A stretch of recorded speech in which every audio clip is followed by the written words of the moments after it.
Well, good evening, ladies and gentlemen. A very, very warm welcome back to Nurburgring here in the heart of Germany for round 5, the finals of the SMRC eSports Racing Summer Championship. We go live then for 4 races, 2 for the PlayStation 4 and 2 for the Xbox. A very good evening, everyone. Hello to Tom Davis, to Andrew Gilman, and more importantly, Andy Elston joins us again tonight. Good evening, Andy.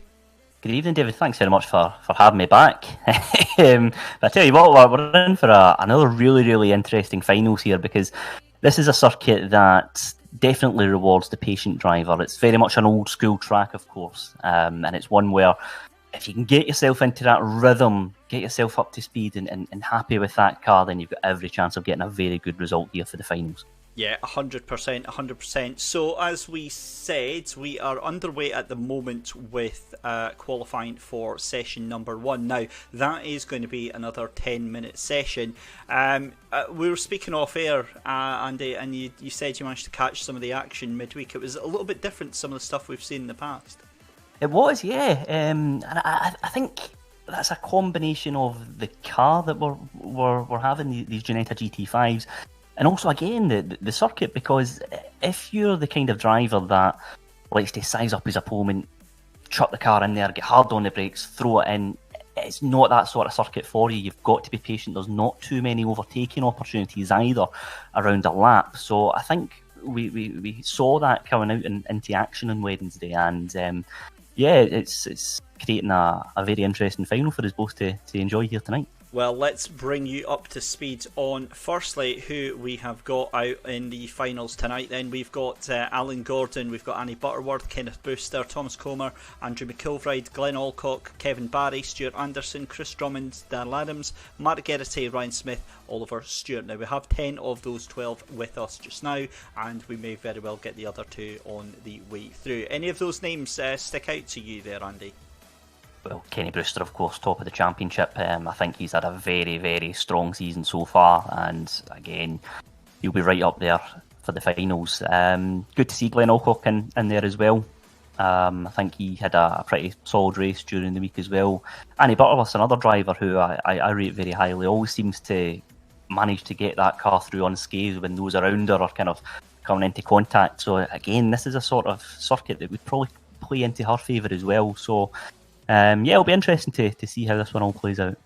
Yep, so let's give a little bit of context then. Here is how the championship shapes up so far then. Kenny Brewster, as Andy just said, they're in the lead with 137 points. As we pass the halfway mark now, it's starting to get out of control. Stephen Clark, if he wants to catch up, has to make a move and make that move quickly. But it's not looking likely with the fact he is not with us for this final. Oliver Stewart in third place there on 83 points. Could make a severe dent with Finlay Brunton, Ryan Smith and Darrell Adams down in 4th, 5th and 6th place. Annie Butterworth could get a good haul of points from these finals, and that will move her up. And I believe this is only either her second or third finals that she's actually qualified for, and Glenn Alcock sure to rise significantly up the leaderboard from that 15th place with these appearances in the finals, with everyone essentially getting guaranteed points for the finals.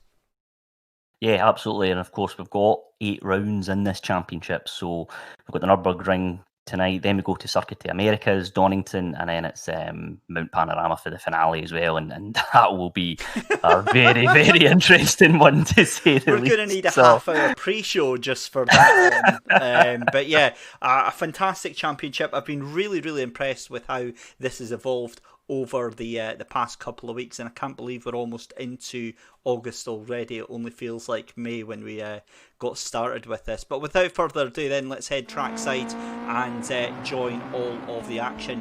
And just waiting for some of the cars to put in their times. We usually see with the 3 to 4 minute marker, that's when the times start to come in. Very good evening to Edward Porter, big fan of the SMRC streams. We see him on all the streams. Very good evening to you as well.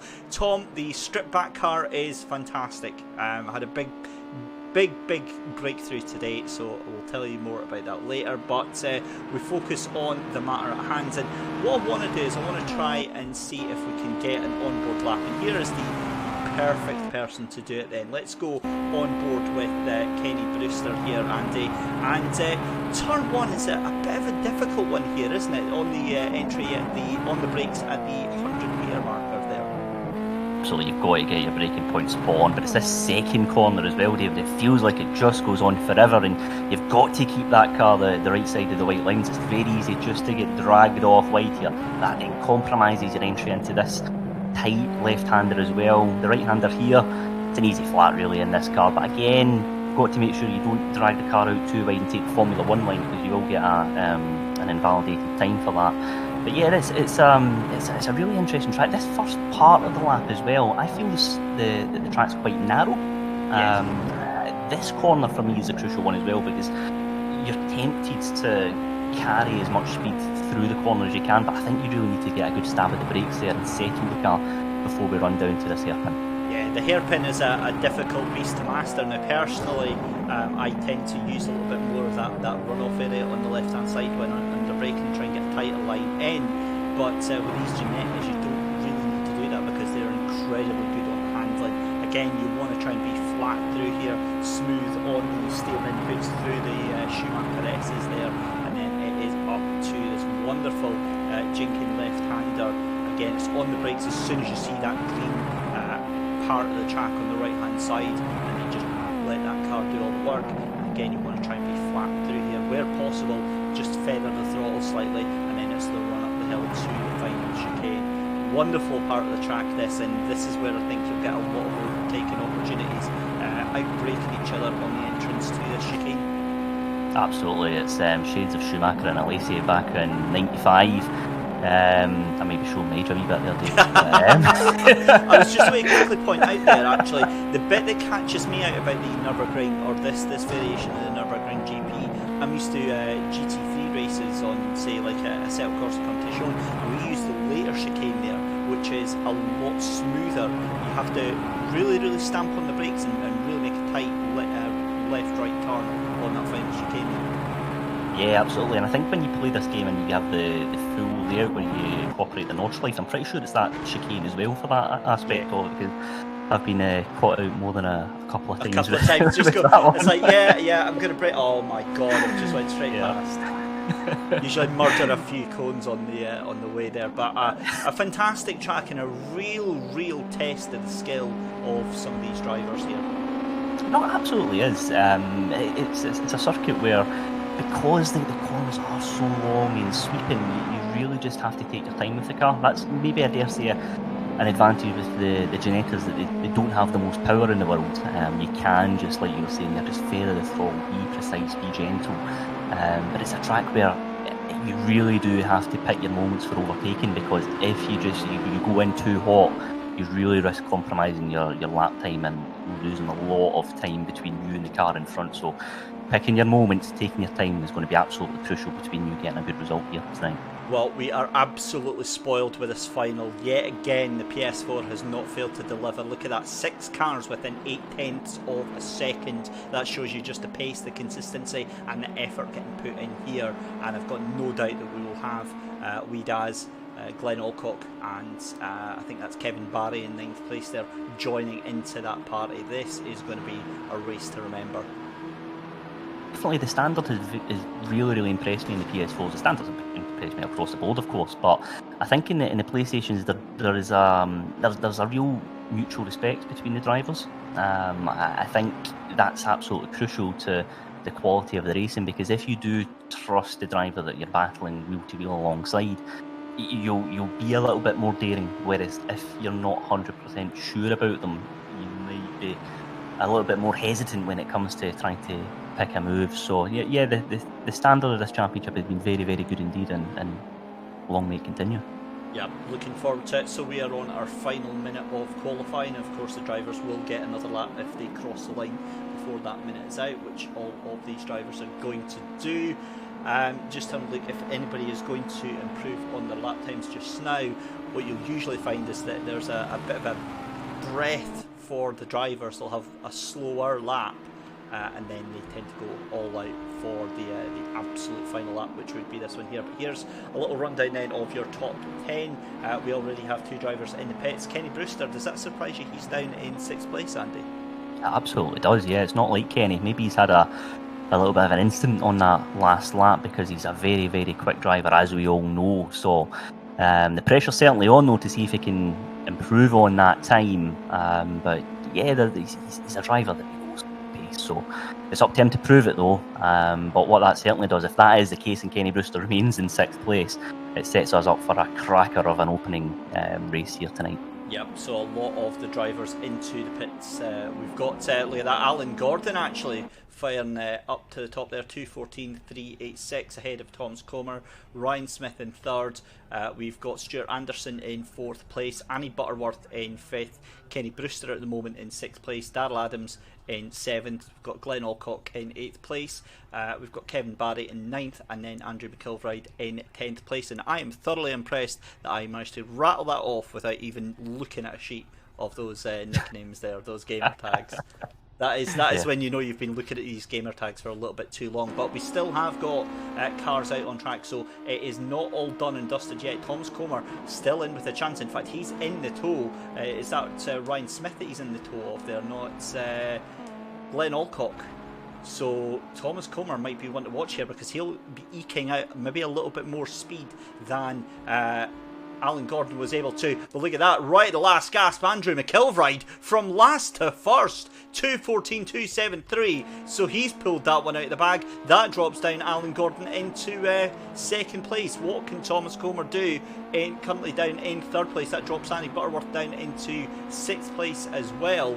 And we've got now 7 drivers within a second. Just coming round the final corner here.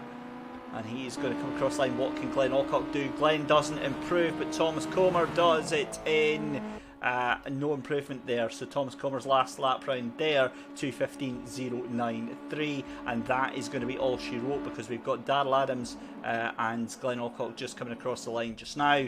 So there we go, qualifying done for finals race number 1 with the PlayStation 4. Andrew McIlvride taking that last gas pole from Alan Gordon. Thomas Comer in 3rd place, Ryan Smith in 4th. We've got Stuart Anderson in 5th place. It's Annie Butterworth in 6th place, and then 7th place Kenny Brewster.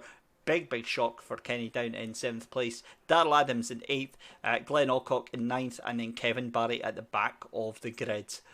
Wow, oh wow. Massive opportunity for Andrew McIlvride here. 7th in the championship. If he can make this start count, he's got a real chance of getting some good points on the board. Yeah, huge opportunity for him. And remember the points that are available: 25 points for a win, 20 points for 2nd place, 16 for 3rd, and 14 for 4th, and so on and so forth. But we cut back because we are ready to go, ladies and gentlemen. The lights are about to go on the bridge here, and we are about to go racing. Andrew just creeping forward a little bit, and away we go then. We are racing here at Nurburgring GP for 10 minutes, and it's an even better start from Alan Gordon as Andrew McIlvride moves across to the right hand side of the track to try and come off. Oh, there's contact! What on earth? That was Thomas Comer and Alan Gordon. That was a stupid move there, Andy. No, and yeah, you've ruined your race before you even got to the first corner. Yeah, it was a very bizarre one, that. I'm really not too sure how those 2 drivers have managed to come together. That's a strange one, but it compromises both drivers' races, and there's further contact. Look at that. Wow, there is going to be one heck of penalties going out. From just to go back over that instant then, Alan Gordon and Thomas Comer. Now, I can't remember off the top of my head who was in 2nd place and who was in 3rd there. But the one that was on the right hand side was boxed in. I'm sure it was Alan Gordon actually. Was boxed in and just tried to move that car right across where it couldn't possibly go.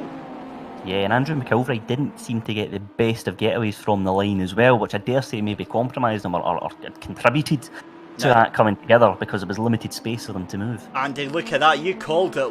Kenny Brewster up at the 2nd place, and he is harassing Andrew McIlvride. Something rotten here.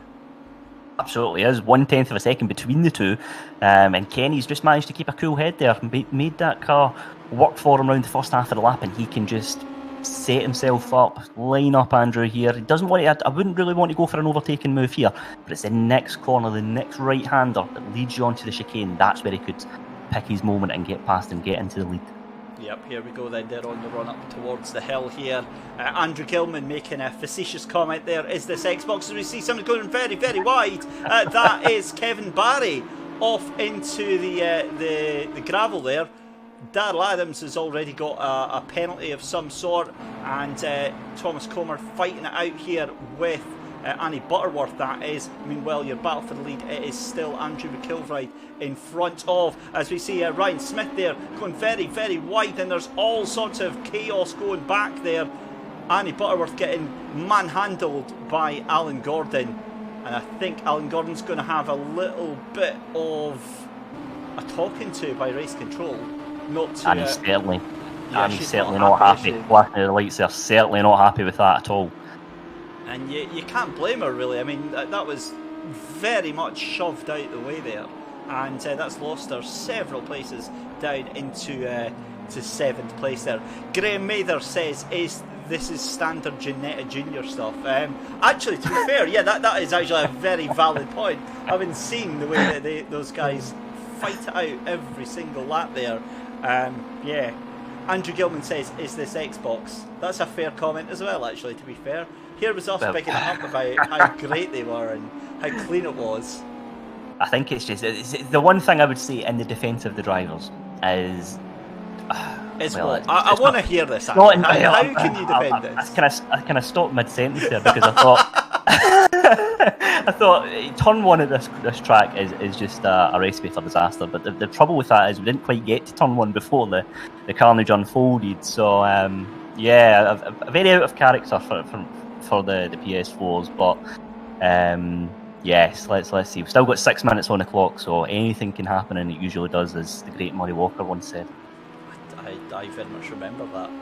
Right, Andrew McIlvright then, at 0.4 of a second ahead of Kenny Brewster. He's in the lead, but he's not able to stretch away as much as you'd think he would. In fact, Kenny Brewster still bringing that gap down as we speak there. Graham Bob Mather says, if there's a straight panel on any car at the end, then they're not Ginetta drivers. Oof, that's a bit harsh. It might be true, but my goodness me.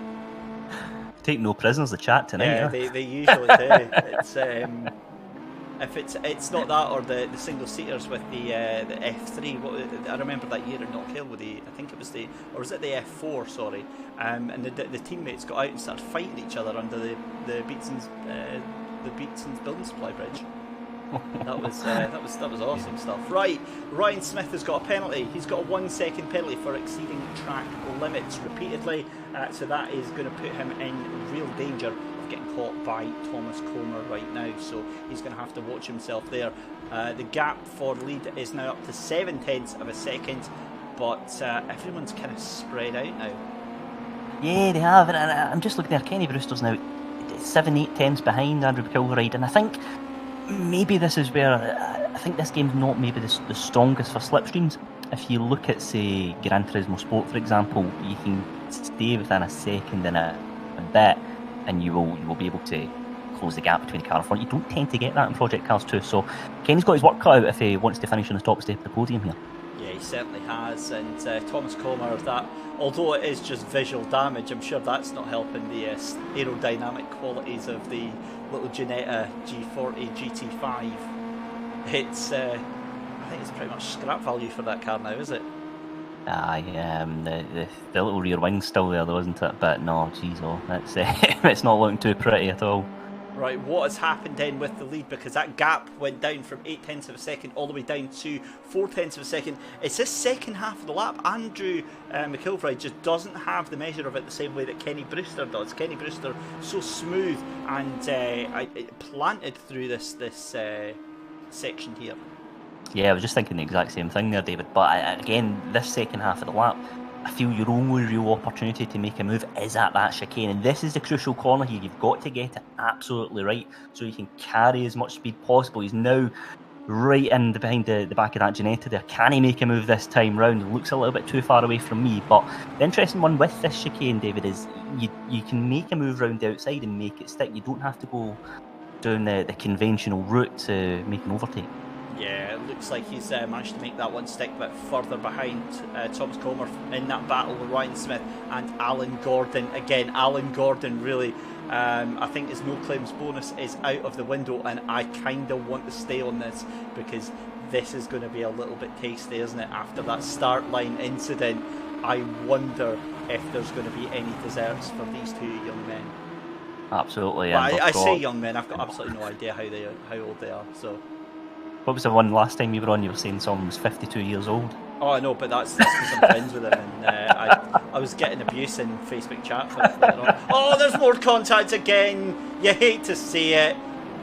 Wow. Wow, jeez. That is just poor Alan Gordon. And do you know what's worse is that, if I remember rightly, I think it was Alan Gordon that was his fault. It was at the start anyway. So.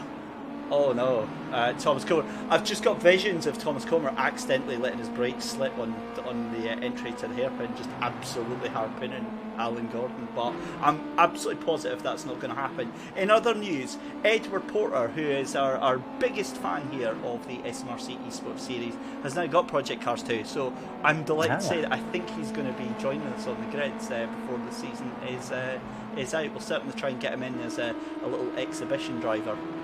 That'd be fantastic. Definitely, it's been a championship that's grown considerably throughout the year. Of course, we had the spring series, which feels a long time ago now, doesn't it? But it feels like a year ago. Yeah. So it's been a fantastic addition to SMRC activities. It's been a great way for existing members to stay in touch, but it's been a great way to engage with new, be it spectators or be it completely new people to the SMRC as a whole. So this has been a fantastic initiative, and long may it continue. The action's been good. It's been great to feel connected to racing, is what I would say, David. Obviously we've got Formula 1 back now. I was watching some of the Blancpain GT stuff earlier as well, which is good, but I think being able to see some of the names that we're all familiar with at an SMRC meeting and just seeing them in action is really, really, really good. So yeah, it's been a great addition. Absolutely agree with you on that one. What I'd say as well is the fact that it may be virtual simulated racing, but the racing that these drivers do is absolutely real. The buzz that you get off it, fair enough, you don't have the G-forces, you don't have the physical pressure, but the exhilaration, the intensity, and the I am going to get past you or you're going into the wall kind of attitude that you get from real life driving is very, very much present in here. Oh, 100%. Yeah, you hit the nail on the head. The racing is real. It is real racing. Lots of these drivers here have got some very impressive kit that they're racing with, and yeah, it's you can't replace that. That racing. It's been a great way for drivers to keep sharp, and a lot of drivers have been saying they felt more nervous when racing in this championship than what they would normally do an SMRC event, which I thought was quite interesting, and it certainly will be now, because of course this is going to be the last lap and Kenny Brewster is in the lead of this race.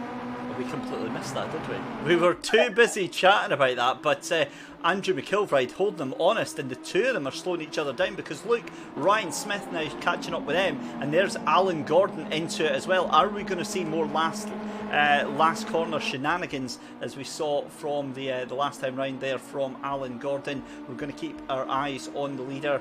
They're through into the Schumacher S's here just now. In fact, no, that's the last chicane, isn't it? No, still got a little bit. It was the Schumacher S. Sorry, that camera angle was very, very deceiving, as we see Andrew McIlvride all over the back then of Kenny Brewster with just 3 corners left to go. That's a wonderful run that Andrew McIlvride's gone side by side. Now see, that's how it should be done, side by side, and Kenny Brewster respectfully has to let go that position because he knows that Andrew has got the pace, but he's got the slipstream. What can Ryan Smith do? Can he try and outbrake him? Remember, he's got a 1 second penalty to come in as well. There's contact, and there goes Kenny Brewster, slap bang wallop in the middle of the chicane there, and there's more contact from Alan Gordon as well. and fires it around the inside. So it's going to be Andrew McIlvright that's going to come across the line then to take the win. It's going to be Kenny Brewster in second place. Alan Gordon is going to come across the line in third. Ryan Smith is going to finish in third. Thomas Comer across for sixth place there because he's got a penalty. That means that Stuart Anderson finishes in fifth. Annie Butterworth in seventh. It's going to be Glenn Alcock in seventh place, potentially, eighth place, and then you've got Darrell Adams in ninth, and Kevin Barry retires from the race. Oh my goodness me. What do you say to that? What an opener, brilliant, and fair play to Andrew McIlvright there. Did very, very well to make that move stick, and you have to say it's a deserved victory. He led most of the race. Credit to Kenny Brewster there at that chicane. I thought he did very well to keep that car on the track since he had contact from both drivers behind him. But what an opener this is. If that's anything to go by, we are in for a real treat here at these finals. Excellent stuff. Right, so we're going to take a very quick 5-minute break. When we come back, we'll be back with qualifying session number 2 for round 5 of the SMRC eSports Summer Racing Championship. We'll see you very, very shortly.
If we had another chance, I would never let you steal my glance. Bring me back to life.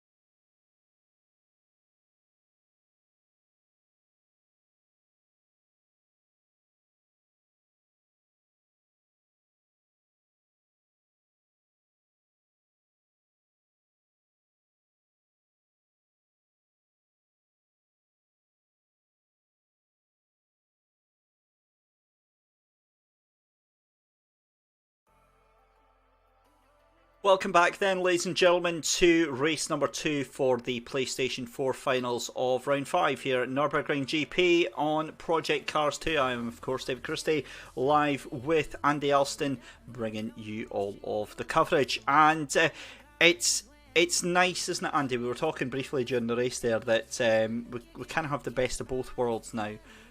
We've enjoyed sim racing. We've kind of used it as a crutch to get over the past couple of months, but now we have real motorsport back on track, and yet there's still something quite fun to enjoy about sim racing as well. 100%, yeah. I think sim racing is here to stay. That's not to suggest that it was ever going to go away, but what I mean by that is, I think prior to COVID-19 massively impacting everyone's lives, I think sim racing was just bubbling away in the background. Lots of people would maybe follow it in some capacity, but never explicitly speak about it. For instance, myself, I used to watch Jimmy Broadbent's videos for many, many years, but never really mentioned sim racing at all, or Super GT is another one, of course, with a very, very strong following. But it's only really now where we're all having to, unfortunately, spend a bit more time at home, where sim racing is becoming a bit more mainstream. But I think as the big names, as your Lando Norris, your Charles Leclerc, all the Formula 1 drivers go back to racing, there's still a community there, and there always will be. And honestly, going back to what you said in that first heat, the racing is real. It's here to stay, and if you're in a position where you maybe can't go racing real in the real world, this is absolutely a more than a substitute now. The games are getting better. The technology is getting better as well. Your steering wheels are becoming more realistic. The pedals, crucially, of course, are becoming a lot more realistic as well. And what that's doing is just creating this platform where I think sim racing, would it make you quicker, is debatable.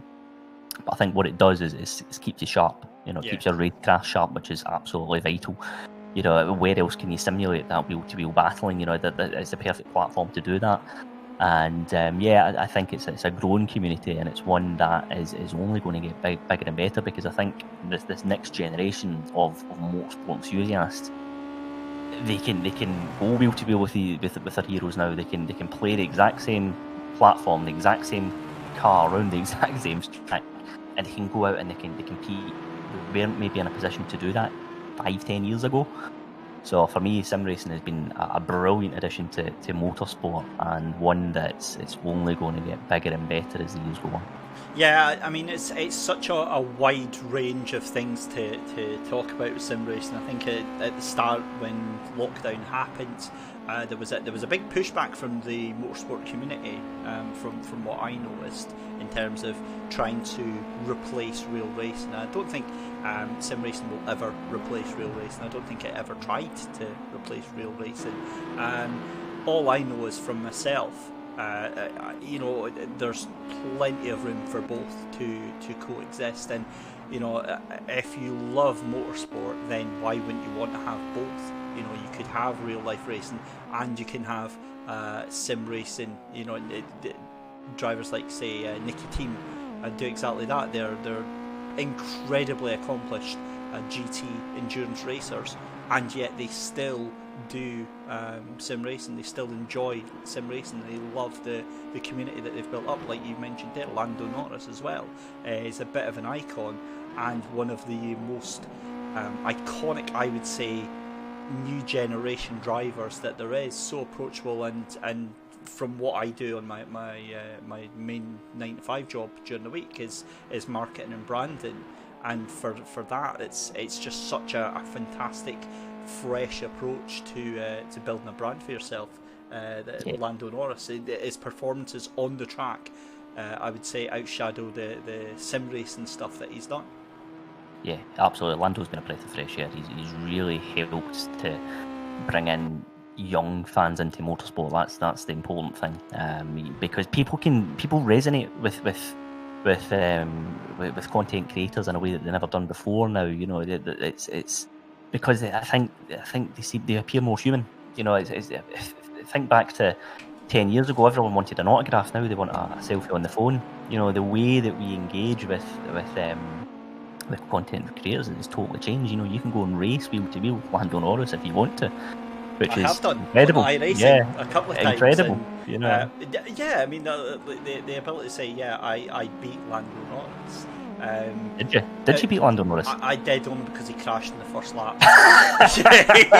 he got absolutely wiped out by somebody. I don't care. I'm still taking it. It's yeah.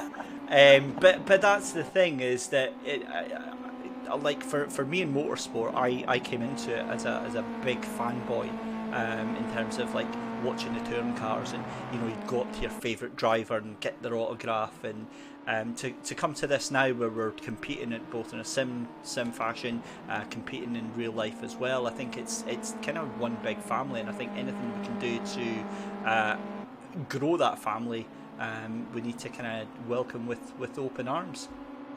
Absolutely, and I think the crucial thing as well when it comes to getting started in sim racing is you don't have to go all out.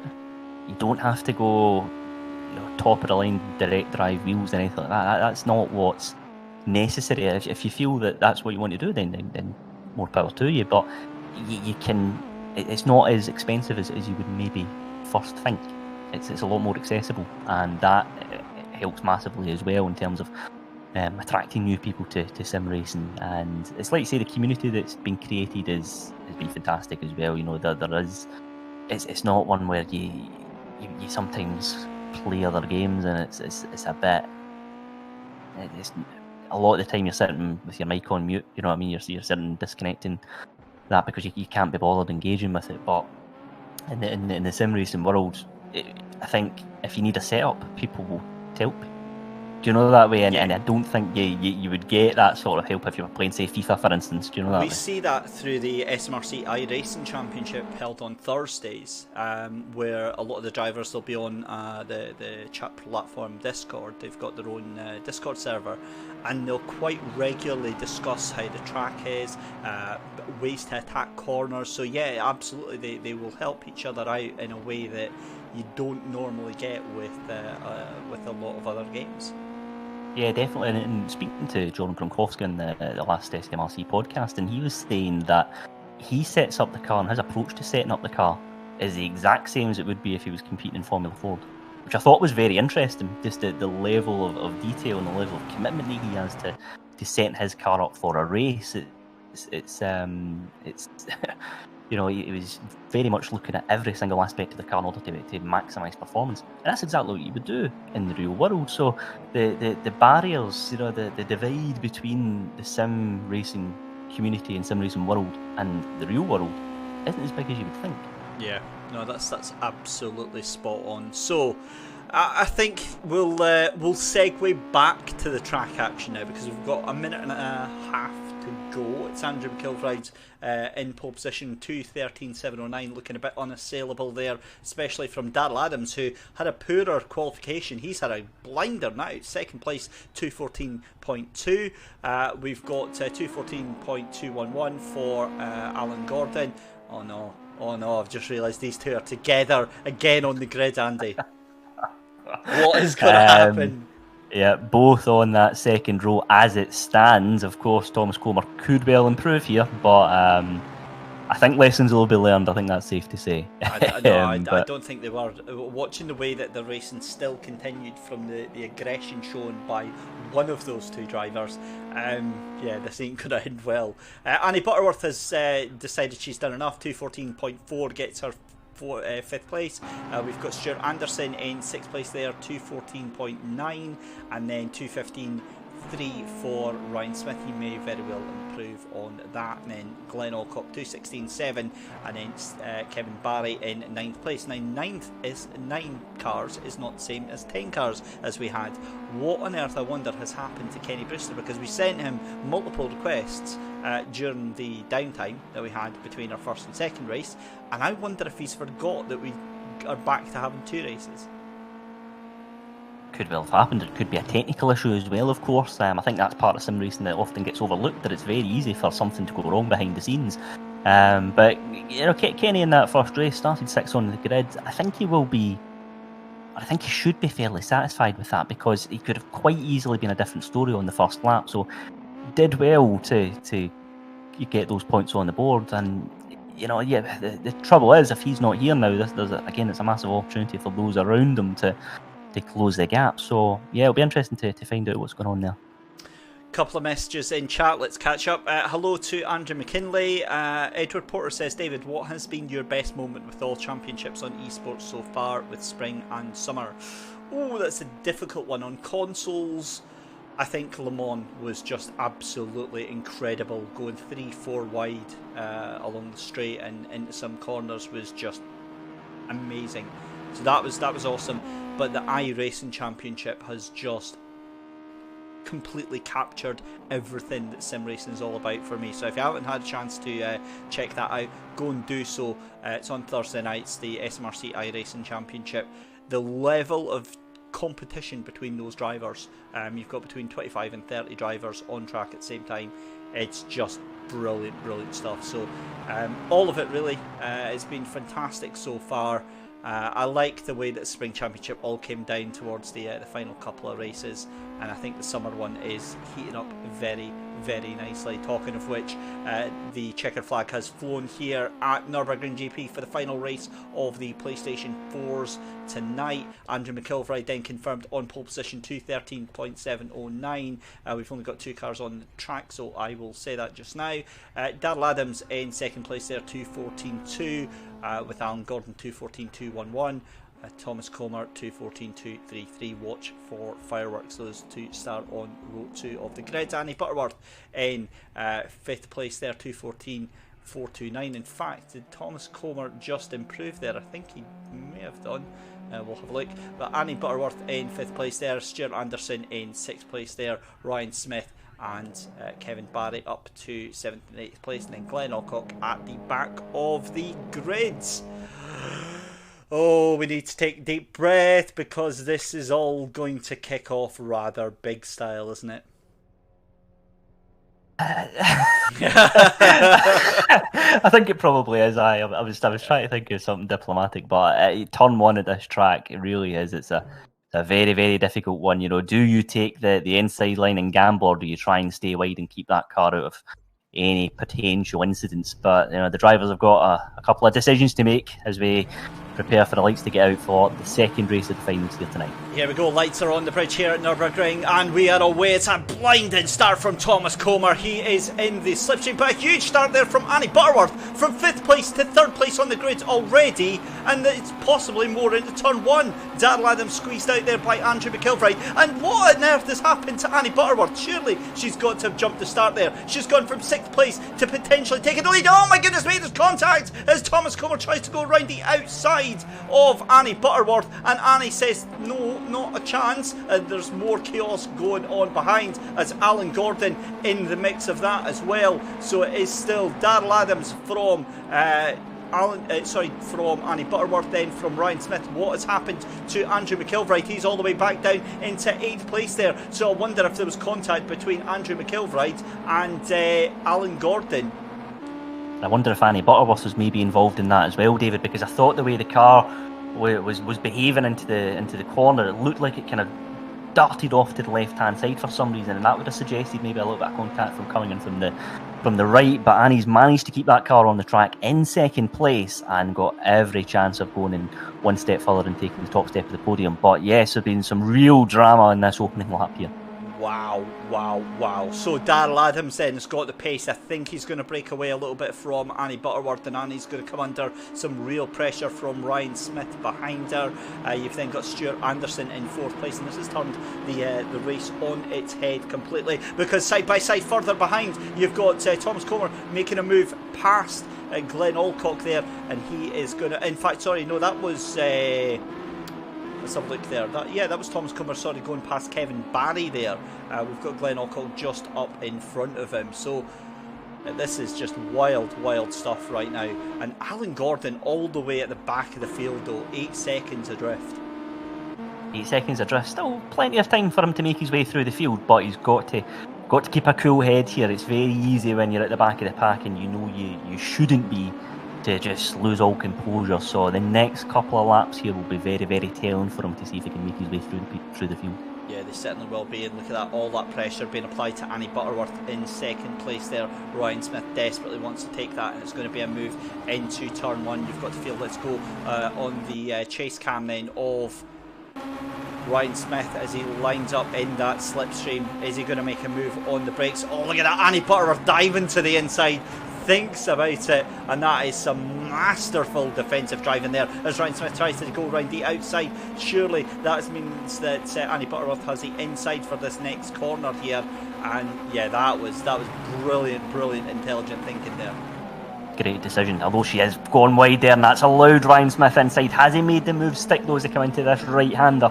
Yes, he has, and there he is up into second place of this race.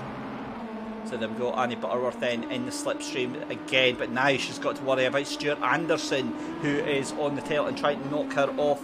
I believe that would be her first podium of the championship. We'll have a look at the points in just a couple of minutes time, because that's a great run out of the corner on the run down towards the hairpin for Stewart Anderson, but has to tuck in behind again. And let's have a look further behind here as we see Kevin Barry trying to fight off Alan Gordon. I'm really surprised by that. And we've got a little bit of a technical issue there, so we'll take a very quick pause as we seem to have been disconnected from the server there. So we'll take a quick pause, we'll get back to the action, and we'll be back with you in just a second.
So we are starting again then with the Race 2 finals here. Apologies about that, we've got no idea obviously what happens, and unfortunately due to the way that Project Cars 2 works, we can't manually assign the qualifying order, so we have to go through qualifying again and then do the second race. This does happen from time to time, so apologise and appreciate your patience. It will be an extra 25 minutes until the first race of the Xboxes. So qualifying is a way to start.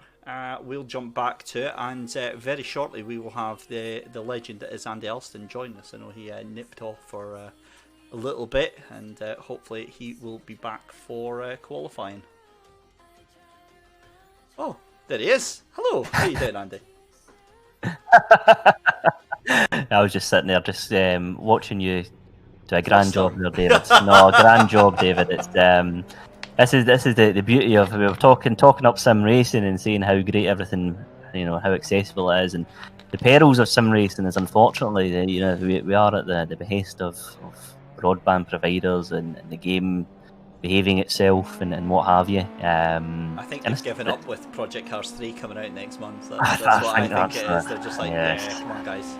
Yeah, I have to be honest as well, cards on the table. I looked at the trailer for that and I'm not 100% keen. It looks like they've gone very arcadey with it. They have, but they always said they were going to do that. So this is obviously, like, I'm a massive geek, so I love like reading up on games and stuff like that. So when I was back at Knockhill, I was actually working with Slightly Mad Studios. We were working together, looking into doing some events, cross-promotion events between Knockhill and Slightly Mad. Didn't come to fruition, but obviously I was made aware of they were working on Project Cars 3 at the time, and had seen a press interview that they'd done with one of the developers, and they'd said right at the outset, it's not going to be a simulation. It's going to be an enjoyable, fun experience. And I think there's a market for that, because I think the Assetto Corsa Competition, I think Gran Turismo, Forza have kind of got that simcade thing sewn up. So I think there is a market for actually just enjoying it, especially with like Automobilista 2 coming out from the Madness engine. I think they'd be more successful doing a mainstream, like a grid type game, where it's less realistic, but it's much more about having fun. I mean, goodness knows, I loved my Sims. I loved Live for Speed is the one that I think I started on. But back in the day on the original Xbox, I loved nothing more than Project Gotham Racing 2 and ripping around the streets of Edinburgh listening to Beat 106. That was some of my youth right there. and that game was far from realistic. Aye, I think it was at PGR 3 or 4. What was the one in it had like the dynamic weather, and it was the puddles and things like that? And I remember that. Yeah, that was a real game changer at the time. I remember that coming through. But I don't know. I think the arcade side of it, yes, I think commercially it will probably do quite well as a result. But I just wonder if, going back to everything we were saying about the growth of sim racing, I think the appetite is for more realism, for more immersion. So it's an interesting take to go on, but if they've been committed to that for a number of years, then fair play to them. But I just feel they've got a really good game here. I like the way, if we think back to the original one, where it was, they kind of used a crowdfunding type initiative to get involved and get things going, and it was a really, really good platform. But like you say, if the game engine has moved on to another platform as well, it does mean that the community may well shift. Who knows? But look, any racing game on any platform, any new ones in addition, the more the merrier. That's what we want, and I dare say we're spoiled for choice at the moment, aren't we? I was literally just about to say that, because when you think back to when me and you were nippers, well, bear in mind my nippers might be slightly different to how old you are, but actually, how old are you, Andy? 28. All right, there you go. Yes, mine's are Formula 195. older. Formula 195. That was my first game. Ah, now see, yeah, now you're talking. Murray Walker digitised, immortalised in that game. And have you seen it lately? That Formula 1 from 1995? I've watched a few videos just for like a bit of a nostalgia trip. It's horrific. It's nothing like you remember it. Big blocky graphics all over the place, and you're just like, wow, I got. But see, at the time, that was amazing. That's the thing. Like at the time, I remember that. And the.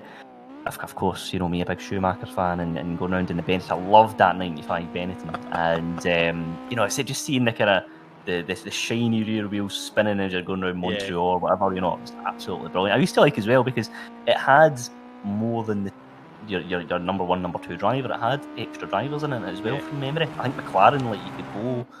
I think you had Mark Blondell, obviously, but I'm pretty sure you could drive as. Could you drive as Nigel Mansell? Yes, you could in the first one. You could. But you're right there, Murray. That infamous line from Martin Brundle that just repeated itself every like 10 minutes. Yeah. Andrew Gilman's enjoying the nostalgia there because he's on about the hexagonal tyres. Some game, man. They should bring back games like that just for a laugh. You know what I mean? Imagine how good that would be. To be able to play a game like that online, I think that would be really good. Well, there is a way to do it. So there's these, there's these things called emulators, but they have netplay built in them. So with a bit of jiggery pokery, you can actually do like a virtual two-player, like a championship, or Micro Machines was one of my favourites back in the early days on the Mega Drive. That was just, what other game in history could you race around a breakfast table? Complete with beans on the table and plates and all that. Brilliant. Yeah, I love that. It was, and I have to say, it's amazing. Particularly when you're grown up and you're in your formative years. The impact those games have. You and I are sitting here reminiscing about it, and it's brilliant. It does. The power of gaming, I would never underestimate it. It really has the potential to develop lifelong passions and enthusiasm for various sports. I thought you were about to say friendships there, because I was about to say it also can pretty much destroy friendships if you've ever played Crash Team Racing on PlayStation. Crash Team Racing. That's back in the day when you had wired joypads, and I was guilty quite a few times of using them as nunchucks. They were the perfect height to hit off of somebody's chest or head if you got particularly frustrated. There's some games like that and of course Mario Kart's a banker for family carnage as well, isn't it? Because if you are if you are known to be a racing motorsport enthusiast and you're playing a very much an arcade game like Mario Kart, whatever, the pressure's still on. You've got to perform. And there's. You're in it to win it, aren't you? When you're representing the motorsport community. It doesn't matter who you're playing. Compared to like Project Cars 2 or iRacing or something like this, right? I never ever in my life feel the same stress as I do playing Mario Kart, because I'm not very good at it, right? And I get absolutely annihilated repeatedly from all these 12-year-olds firing blue shells and just absolutely picking on you every race, guaranteed last. Yes, I remember doing it on the Wii as well, because again that was kind of when online games were starting to kind of come into the realm of gaming, and you would play, because you would play as your Mii character, of course. Yeah. And the amount of people called Dad or whatever, that were on that game, it was unbelievable, man. They used to take it. You could tell, they were taking it right serious. But I used to love playing that as well. That was great.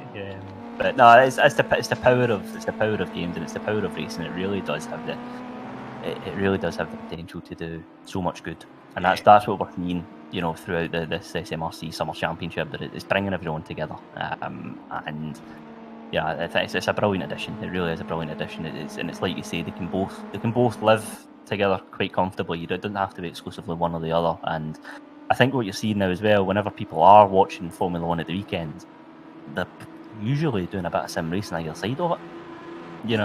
It's becoming a bit of a compliment to that. I dare say the games are taking the initiative there as well. So they're having little bespoke invitational events or time trial sort of initiatives round about race weekends and things like that as well. So that's a good way to engage with the community as well. So it's been brilliant, and it really does have such a big impact in everyone's lives when you're playing games like that for a young age, and it's all the better as well when you're seeing people grow with the games over the years, and then maybe deciding they want to do a track day, they want to do an experience, and then maybe take that one step further and go into real racing as well. Edward Porter's in chat said we did a karting race at Newbridge. It was great. It was Mario Kart themed, so you had to do star jumps when doing driver changes. Oh, love it, love it, love it. Right, we have made the past 10 minutes just absolutely fly by, because we've got 30 seconds left to go here on qualifying, because we have got a race going on here, and suffice to say, disconnections or not, whatever happens in this race will be final. So we will decide whatever happens going on to that. So if there is any more issues, it will move on to the Xbox, and there will be a decision made with regards to the results. Anyway, Darrell Adams 2:13.975, third time lucky for him. Alan Gordon 2:14.187, second place. 2:14.239 for Ryan Smith, and we've got Stuart Anderson 2:14.365, and then Thomas Comer 2:14.542, and then it is Andrew McIlbride 2:14.951. Annie Butterworth only managing to do 2:15.015, and then Kevin Barry 2:15.735, 8th place, and then Glenn Alcock at the back 2:21.203. So he has struggled to get a lap in. Yeah, and it kind of goes to show, I mean, there's really not that much separating, say, second and fifth. You know, it is very, very tight, and it's a testament to the quality of the drivers that we've got here in this championship. But what it does, of course, underline is the importance of qualifying. You know, if you see sometimes, you know, drivers are very, very strong in the race, but maybe over the one lap in qualifying they can't quite get the car dialed in or whatever. And sometimes when you get to the business end of a championship, like we're seeing here at round 5 of the finals, that can maybe be the difference in terms of championship places. So, you know, I think everyone's had enough experience with the car now. I've had enough experience with the format. Everyone knows the way everything, you know, that everything works, and you're looking for those marginal gains now at this point. I don't think you're going to see one driver all of a sudden take 7/10 off their lap times, you know that way. But what you can do is just make those small little wins, and they can be the difference between, say, 5th in the championship and 4th when we come to Bathurst. Bathurst, the less said about that the better. Darrell Adams then comes across the line. Can he improve on his 2:13.975? He cannot. Neither can Andrew McIlbride or Ryan Smith there in 3rd place. So there you go, Darrell Adams from Alan Gordon, Ryan Smith on row 2 alongside Andrew McIlbride. Row 3 is Stuart Anderson and Thomas Comer. Row 4 is Annie Butterworth and Kevin Barry, and at the back of the grid is Glenn Alcock. So here is the slightly delayed race 2 for PlayStation 4. Remember, this is it. We will get going, and it's the Xbox, which will kick off approximately 20 past 7. So 20 past 7 for the Xbox. Expect your invites around it about then, and away we go then for the race. And it's a great start for Darrell Adams. Huge start there for Alan Gordon, though. He's already off into the lead, and Darrell Adams got caught napping there. Look at Annie Butterworth again. She's absolutely nailed that start, as we see Andrew McIlbride side by side with Annie Butterworth. She's going to try and move to the inside, and it's going to be the battle of the late breakers there around the outside there for is that Ryan Smith? Not sure who that is, but a fantastic start there for the majority of the drivers there, Andrew. As we see, somebody going very, very wide. That is Annie Butterworth. Spoke too soon as she recovers back onto to track there. Yeah, and it made a decent start as well. I thought there was maybe a little bit of contact just as the cars began to turn in, but yeah, not sure what's happened there as they've come round the left-handers. But still plenty of time in this race for her to make her way through the field, and already up to 7th place.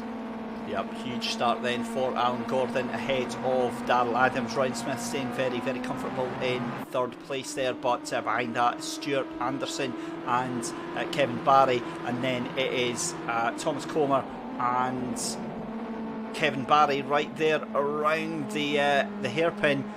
Thomas Comer going to try and get the cut back there, but it's not going to work. He's just not going to get the drive up, and he's not really going to have anywhere to overtake here, because they're into the Schumacher S's here, and it's going to be, I think, the chicane as you've mentioned previously. Yeah, I think so. And this, there are some real parts of the track where it does absolutely narrow, and if you just place your car right in the middle of the road, you don't really have too much work to do outside of that, other than of course getting the breaking point spot on. But it's I think this is definitely a track where it's far easier to defend than what it would be in some of the other tracks that we've got on this calendar. But yeah, it's again, you know, we if this SMRC Summer Championship has taught us anything, it is that, you know, you can be 7 minutes in, 6 minutes in to go, but whoever's in first, second, third, it can be quite different when the checkered flag comes down. It certainly can be. 7.5 minutes left to go, and we have got probably about 4 laps left to go in this race. Alan Gordon from Darrell Adams, from Ryan Smith, from Stewart Anderson. It's a Ford-car train for the lead, with Thomas Comer now got a bit of a gap there from Annie Butterworth, who has got past Kevin Barry. Now, goodness knows how that's happened, because Annie Butterworth has gained about 3 seconds in 1 lap there. She was about 8 seconds off the leader there, and she's brought that back down to 5 seconds. So she has got a lot of pace in her right now. Definitely, and that's exactly what we're saying. If you have an early setback, you can go 2 ways. Your head can drop and it's game over, or you can think, right, I've got to keep going, because you never know what can happen. Every lap that passes by is an opportunity to gain more points in this championship, and Annie's a good example of it. She's made the most of the situation and brought herself up to 6th place, and every chance of going even further. Because the cars in front of her are all beginning to scrap, and when they begin to scrap, that's when they start to lose a little bit of time as well. Certainly is. So, having a look here, this is your 4-car battle for the lead then. Now starting to break off a little bit. Alan Gordon and Darrell Adams, a little bit of a gap between them, half a second between that and Ryan Smith. Stewart Anderson there as well, and Thomas Comer's coming under increased pressure from Annie Butterworth now, just 1.6 seconds, as we can see Kevin Barry trying to get that place back as well, and they're coming in towards the Schumacher S's. But this battle for the lead is starting to heat up very, very nicely indeed, as Darrell Adams gets the measure, runs a little bit wide there for Alan Gordon, and it's going to be the battle of the late breakers in towards the chicane, you've got to feel. Absolutely, he's certainly got a good run out on Darrell Adams, and it's just about whether he wants to try and make this move now, but it certainly looks that way. Will he go inside or will he go outside, however?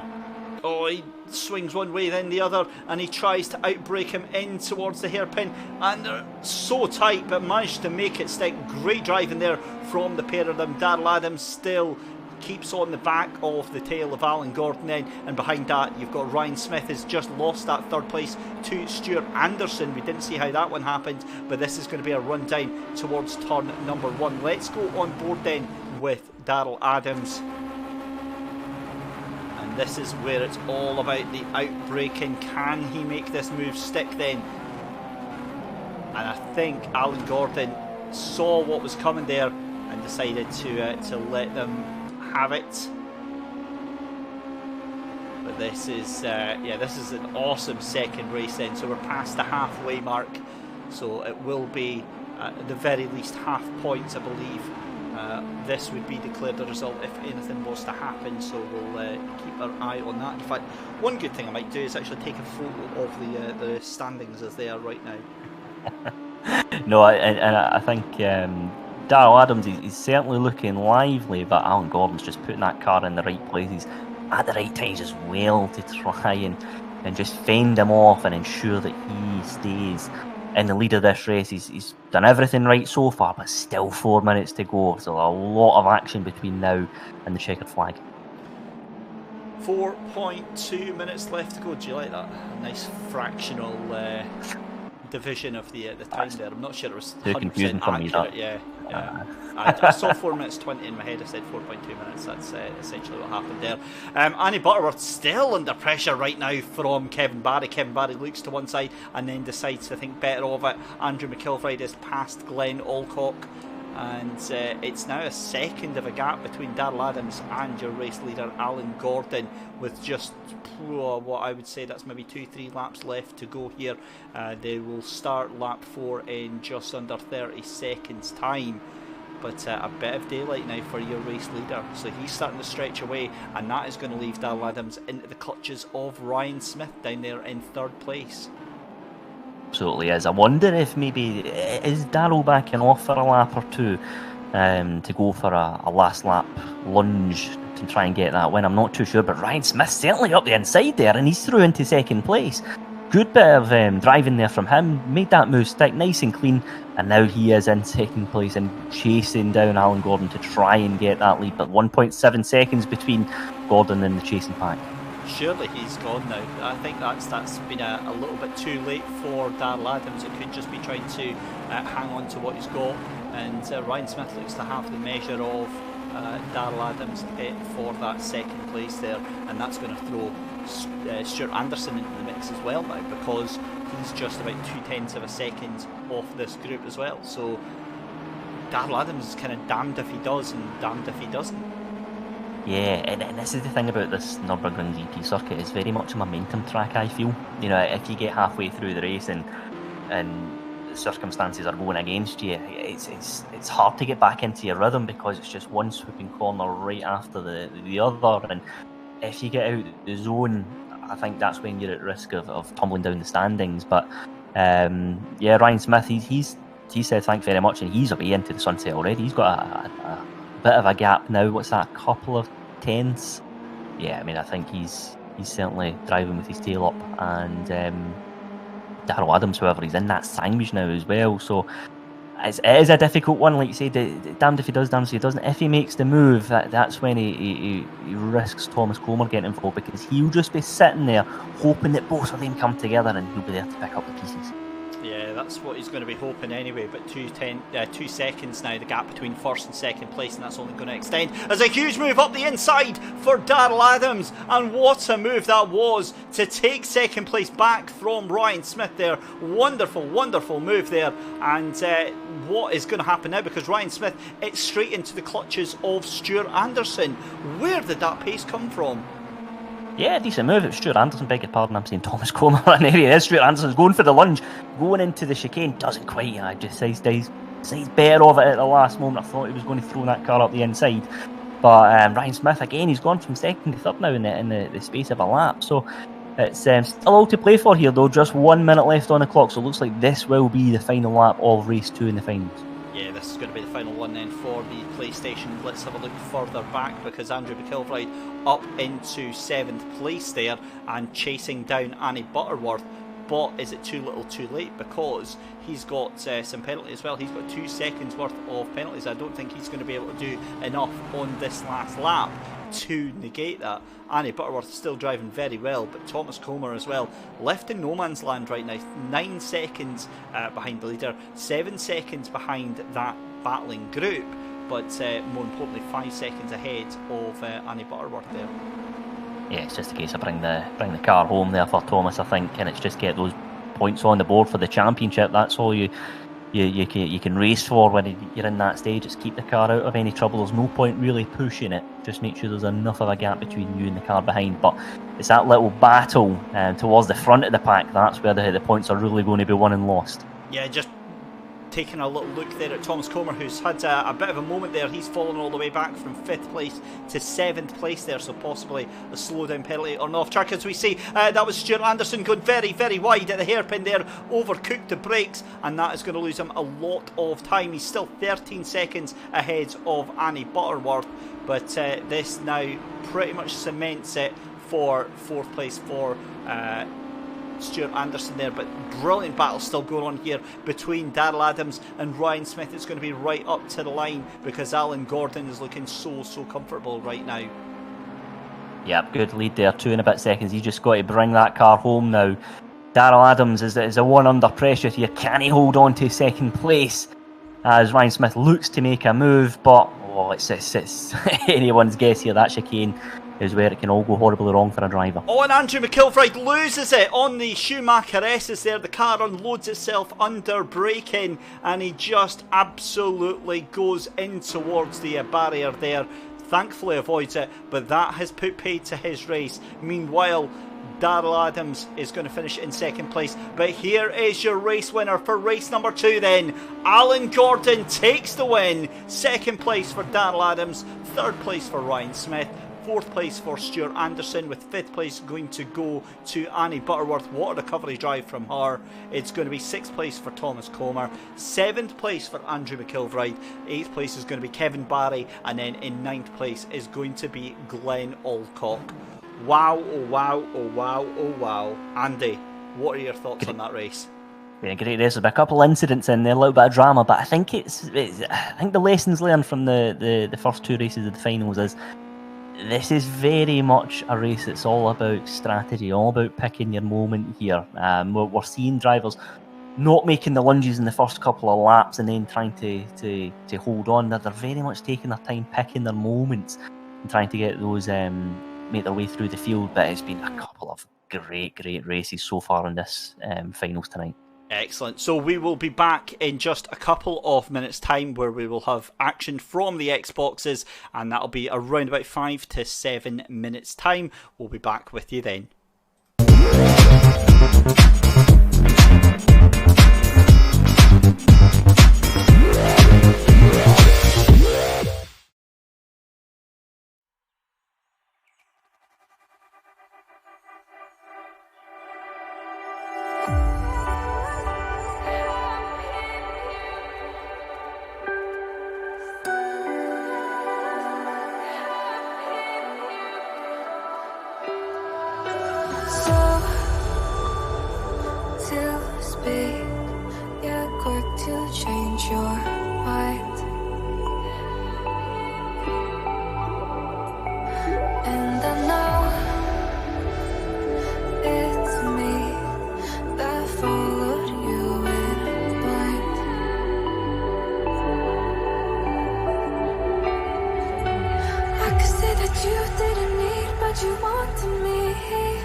If we had another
So, a very warm welcome back, ladies and gentlemen. You will be delighted to know that we have got all 9 drivers in our lobby. We are starting up the server, so again, apologies about the little half-hour delay. It is what it is. You're used to it by now. These things happen. Yada yada yada. Anyway, it's time for the Xbox finals, isn't it? Yeah, we are very, very much looking forward to this, Andy. And here are your finalists for this weekend, then. Again, we've got Cameron Evans, Andrew McKinley, Stuart Winus, Tony Logie, John Duncan, James Black, Bryn Hawkins, Josh McNabb, and Andrew Gilman. Let's have a wee discussion about the drivers. Any big names in there for you? I think in terms of the Xbox Championship, Tony Logie has been absolutely sensational. You know, the consistency is the big thing for me. It's just every single lap he brings it. You know, it is, and you don't often find that in console sim racing, is what I would maybe say. I think it's maybe in the PC side. You see, the additional options you can have with the car and what have you lends itself to that. But I think Tony, his pace is absolutely ridiculous at times. You know, it really is. He's on it all the time, and it's no surprise that he's top of the championship, 142 points. It's the drivers in the chasing pack though, where there is a lot to play for. No Aidan Wilson for this one, unfortunately.